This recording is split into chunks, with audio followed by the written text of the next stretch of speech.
Statement of purpose याचाच अर्थ SOP. तुमच्या रायटिंग स्किल मधलं दुसरा क्वेश्चन जे की अतिशय महत्वाचा असतो. आता ज्यांना एसओपी म्हणजे काय माहित नाहीये, थोडक्यात त्याला स्टेटमेंट ऑफ पर्पज म्हणतात. उदाहरणार्थ तुम्हाला जर एका युनिव्हर्सिटीमध्ये ऍडमिशन घ्यायचं असेल तर तुम्ही ऍडमिशन घेत असताना तिथं तुम्हाला तुमच्याबद्दल माहिती द्यावी लागते की एक्झॅक्ट तुम्ही ह्या युनिव्हर्सिटीमध्ये काय ऍडमिशन घेतात. ऍडमिशनचे पेपर्स डॉक्युमेंट तर तुम्ही व्यवस्थित देतात, पण त्याचबरोबर एक 2 पेज तुम्हाला निबंध लिहिल्यासारखं पूर्ण माहिती लिहायची असते आणि एक्झॅक्ट तुमच्याबद्दल, तुमच्या बॅकग्राऊंड बद्दल, तुम्ही का एखाद्या पर्टिक्युलर कोर्सला अप्लाय करतात ह्याच्याबद्दल माहिती लिहायची असते. 12वीचे मुलं या एसओपी ला कुठं ना कुठं इग्नोर करतात, व्हॅल्यू देत नाहीत, जे की कुठे ना कुठे त्यांच्या पॉइंट ऑफ व्ह्यू न खरं असते. का? कारण हा वेळ खूप घेते. सर एवढं 2 पेज लिहिल्यापेक्षा मी व्हर्च्युअल मेसेज लिहून टाकतो. बट पुढे जाऊन तुम्हाला कुठं ना कुठे हे कामाला येणार आहे आणि तुमच्याच विद्यार्थ्यांपैकी काही एक विद्यार्थी चॅलेंज ऍक्सेप्ट करणारे असतात जे एक्झामला स्टेटमेंट ऑफ पर्पज लिहितात. तर इफ इन केस तुम्ही जर एक्झाम मध्ये स्टेटमेंट ऑफ पर्पजचा क्वेश्चन सॉल्व्ह करणार असाल तर मी काही 5 सजेशन देईन. ते 5 सजेशन्सवर, त्या 5 इम्पॉर्टंट क्वेश्चन्सवर एक वेळेस व्यवस्थित तुम्हाला वर्क करायचे आहेत. त्यातला पहिला आहे, you are highly passionate towards becoming a successful entrepreneur and therefore you want to pursue higher education in business management. तुम्हाला तुम्ही एकदम पॅशनेट आहात की तुम्हाला इन फ्युचर मध्ये एक उद्योजक व्हायचा आहे, यशस्वी सक्सेसफुल एंटरप्रेन्युअर म्हणजे यशस्वी उद्योजक व्हायचा आहे आणि त्याच्यासाठी तुम्हाला उच्च शिक्षण घेण्यासाठी बिझनेस मॅनेजमेंटचा कोर्स तुम्हाला करायचा आहे. Right? Your background and skills have motivated you towards business and now you seek admission to accomplish a degree in business management. तुमची जे वैयक्तिक पार्श्वभूमी आहे ते एका बिझनेसमॅन फॅमिलीची आहे आणि ज्यातून तुम्हाला एक प्रेरणा मिळते की तुम्हाला इन फ्युचर मध्ये बिझनेसमॅन व्हायचं आहे आणि बिझनेसमॅन होण्यासाठी जो बिझनेस मॅनेजमेंटचा कोर्स आहे तो तुम्हाला घ्यायचा आहे अ रेप्युटेड युनिव्हर्सिटी, एका मोठ्या युनिव्हर्सिटीमध्ये. राईट? तर तुम्हाला त्याच्याशी संबंधित एक स्टेटमेंट ऑफ पर्पज तयार करायचा आहे ज्याच्यामध्ये तुम्हाला 100 ते 150 शब्द वापरून तुम्हाला ते स्टेटमेंट ऑफ पर्पज तयार करायचं आहे जे की तुम्हाला हेल्प करेल युनिव्हर्सिटीमध्ये ऍडमिशन घेण्यासाठी. आता तुम्हाला स्टेटमेंट ऑफ पर्पज मध्ये काय लिहायचं आहे की तुमच्या फॅमिलीची अगोदर जे फायनान्शियल पोझिशन होती ते वीक होती, मग कशा तुमच्या वडिलांनी मेहनत करून तुमच्या वडिलांचा बिझनेस मोठा केला आणि तुमची फायनान्शियल पोझिशन सुधारली आणि तिथून प्रेरणा घेऊन आणखी तुमची फायनान्शियल पोझिशन भक्कम करण्यासाठी तुम्हाला नवनवीन बिझनेस मधले टेक्नॉलॉजी समजून घ्यायचं आहे. जे बिझनेस आजकाल मॅन्युअल वरून कम्प्युटराइज्ड होत आहे ते तुम्हाला शिकून घ्यायचं आहे. एआय चा वापर तुम्हाला बिझनेस मध्ये यूज करून किंवा इंटरनेटचा वापर यूज करून तुम्हाला बिझनेस कसं पुढे न्यायचा आहे याच्याबद्दल तुम्हाला पूर्ण गोष्टी शिकायच्या आहेत आणि समजून घेऊन तुम्हाला पुढे जायचं आहे. ह्याबद्दल तुम्हाला त्या स्टेटमेंट ऑफ पर्पज मध्ये पूर्णच्या पूर्ण गोष्टी लिहायचे आहेत. सो हा एक तुम्हाला येऊ शकतो एक्झाम मध्ये, प्रॅक्टिस करून ठेवा. त्याच्यानंतर सेकंड जो स्टेटमेंट ऑफ पर्पज मी तुम्हाला सजेस्ट करेन तो असेल, you have great thrust for knowledge in a foreign language of your own choice. You are also prepared to pursue your education abroad for the same. You are there for seeking a university degree for foreign language. तुम्हाला विदेशातील जे भाषा असतात, दुसऱ्या देशातील भाषा, ते भाषाची भूक आहे, तहान आहे तुमच्यामध्ये एक की तुम्हाला दुसऱ्या देशातील भाषा शिकायची आणि डिफरंट फॉरेन लँग्वेज शिकण्यासाठी तुम्हाला फॉरेन लँग्वेजशी रिलेटेड एक डिग्री घ्यायची आहे आणि त्याच्यासाठी तुम्हाला युनिव्हर्सिटीमध्ये once again statement of purpose तयार करायचा आहे. याच्या अगोदर तुम्हाला बिझनेस मॅनेजमेंटचा कोर्स करायचा होता, त्याच्यासाठी एसओपी तयार करायचं होतं. आता तुम्हाला फॉरेन लँग्वेज बद्दल माहिती घ्यायची आहे तर त्याच्याबद्दल एसओपी तयार करा मला. म्हणजे दोन्ही याच्यामध्ये एक गोष्ट कॉमन होती ती म्हणजे युनिव्हर्सिटी, जे की SOP most of time statement of purpose हे युनिव्हर्सिटीज मध्येच लागतं, ज्याच्यामध्ये तुमचा जो सीव्ही असतो त्या सीव्ही सोबत तुम्हाला तो अटॅच करायचा असतो. तिसरा आहे, you have developed good skills in English language. You think of directing your skills for more specific goals. Now you are aspire for a degree in mass communication at specific university which provides this program.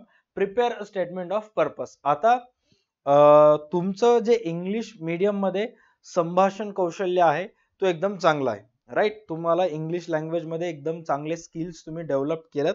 आता तुम्हाला या स्किल्सचा वापर तुम्हाला तुमच्या आयुष्यामध्ये गोलसाठी करायचा आहे. आणि मास कम्युनिकेशन, राईट, जे मीडिया असतं, मास मीडिया कम्युनिकेशन, जे मीडिया मधले लोक असतात, जे टीव्ही वर मध्ये वगैरे पाहत असतात, ते मास मीडिया कम्युनिकेशन वगैरे करत असतात. म्हणजे जे न्यूज चॅनल वगैरे अँकर्स वगैरे असतात, मीडियामध्ये असणारे सर्व लोक. ओके, तर ह्याच्याशी रिलेटेड तुम्हाला एका युनिव्हर्सिटीमध्ये एक युनिव्हर्सिटी आहे जे मास मीडिया प्रोग्रामशी रिलेटेड एक कोर्स प्रोव्हाइड करत असते.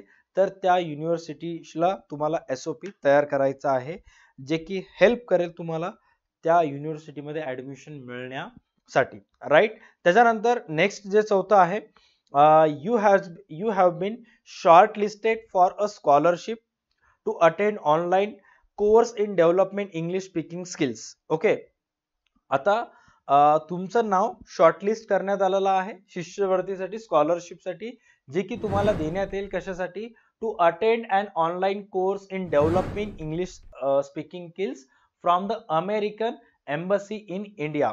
आता जे अमेरिकन एम्बेसी असते, राईट, अमेरिकन एम्बेसी म्हणजे थोडक्यात सांगायचं असेल की प्रत्येक देशामध्ये एक एम्बेसी असते, जे त्या देशाशी रिलेटेड भारताला जर काही डील करायचं असेल तर ते कुठं ना कुठं कम्युनिकेशन करत असतात.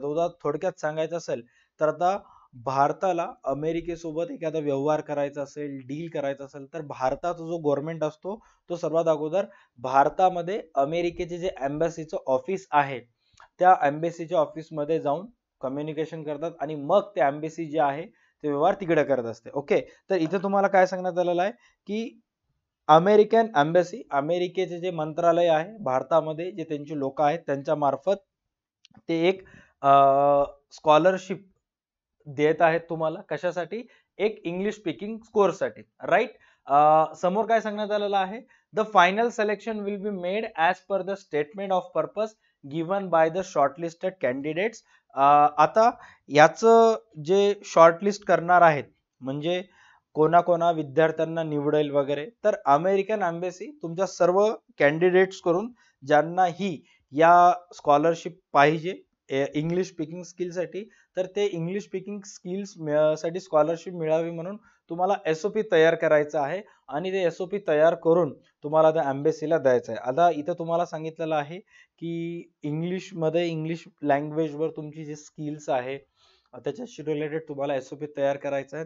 ते SOP तुम्हाला हेल्प करेल तुम्हाला एंट्री देण्यासाठी, जे की हे कोर्स तुम्हाला फ्री ऑफ कॉस्ट मिळेल. तर आता इथं तुम्हाला हे SOP मध्ये लिहायचं आहे की इंग्लिश लँग्वेज का तुमची फेवरेट आहे, का कोणते कोणते गोष्टी केलं ज्याच्यामुळं हे या लँग्वेजवर तुम्ही स्किल प्राप्त केलं आणि या भाषेचा वापर करून तुम्ही आणखी पुढे आयुष्यामध्ये काय काय घेऊ शकता, काय काय नाही, असं मस्त पैकी एक स्टेटमेंट ऑफ पर्पज मध्ये पुरा फेकाफेकी करायचं. हा, इकडून तिकडे जेही आतापर्यंत लहानपणापासून तुम्ही इंग्लिश शिकलेला आहे पूर्ण ABCD XYZ सगळं त्यामध्ये टाकून टाकायचं, ऑटोमॅटिक तुम्हाला मार्क्स पडतात. ओके, नेक्स्ट त्याच्यानंतर आहे, there are limited vacancies for getting admission a well known music and dance academy in Mumbai.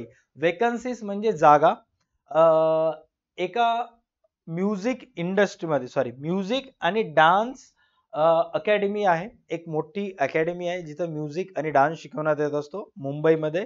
आणि त्या म्युझिक अँड डान्स अकॅडमी मध्ये खूप कमी जागा आहेत, म्हणजे 100 प्लेसेस, 50 प्लेसेस, 60 प्लेसेस अशा आहेत.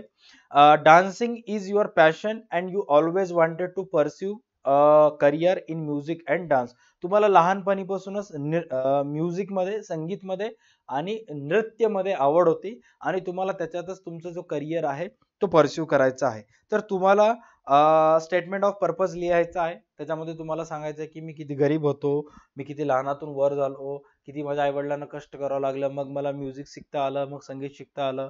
जर तुम्ही मला संधी देताल तर आणखी मी संधीचं सोनं करेन, please give me chance sir, असं तसं फुल छाटाछाटी करायचं त्याच्यामध्ये, जेणेकरून जसं इंडियन आयडल मध्ये नेहा कक्कर डोळ्यातून पाणी येऊन सगळ्या कंटेस्टंटला म्हणते आप मुंबई आ रहे हो, यू आर सिलेक्टेड, तसंच काही प्रकारे तुम्हाला पूर्णच्या पूर्ण माहिती लिहायचं, जेणेकरून ते जे डान्स अकॅडमी वाले आहेत ते तुम्हाला सिलेक्ट करतील. राईट, एवढे काही स्टेटमेंट ऑफ पर्पज आहे जे तुम्हाला विचारण्यात येतात. पहिले 3 तर युनिव्हर्सिटीशी रिलेटेड होते, एकच होतं एम्बेसी सोबत होतं आणि एक डान्स अकॅडमी सोबत होतं. म्हणजे तुम्हाला एक्झॅक्टली कळालेलं असेल की स्टेटमेंट ऑफ पर्पज कशा प्रकारात एक्झाम मध्ये विचारलं जाऊ शकतं. हे 5 व्यवस्थित फॉलो करा. या सर्व 5च्या 5 प्रश्नाचे आन्सर जे आहेत ते ॲज सून ॲज पॉसिबल 21 रुपयाच्या नोट्स एक्सपर्ट कोर्स मध्ये टाकेन आणि तिथं तुम्हाला ह्याच स्टेटमेंट ऑफ पर्पज बरोबर जे ऑदर 12 इम्पॉर्टंट रायटिंग स्किल्स आहेत 12वीच्या एक्झाम मध्ये, त्या प्रत्येकाचे क्वेश्चन सुद्धा तुम्हाला त्या 21 रुपयाच्या नोट्स एक्सपर्ट कोर्स मध्ये मिळून जाईल. त्याची लिंक डिस्क्रिप्शन मध्ये दिलेला आहे, नक्की परचेस करा. नेक्स्ट व्हिडिओ मध्ये आपण डिस्कस करूयात की जो नेक्स्ट टॉपिक आहे ग्रुप डिस्कशन, त्याच्यावर कोणते कोणते क्वेश्चन्स तुम्हाला विचारल्या जाऊ शकतात. राईट, आजच्या व्हिडिओसाठी एवढंच. भेटूयात नेक्स्ट क्लासमध्ये. तोपर्यंत पाहता तुमचा आवडतं युट्यूब चॅनल DA2 अकॅडमी. चला bye, take care and stay connected. भेटूयात नेक्स्ट क्लासमध्ये.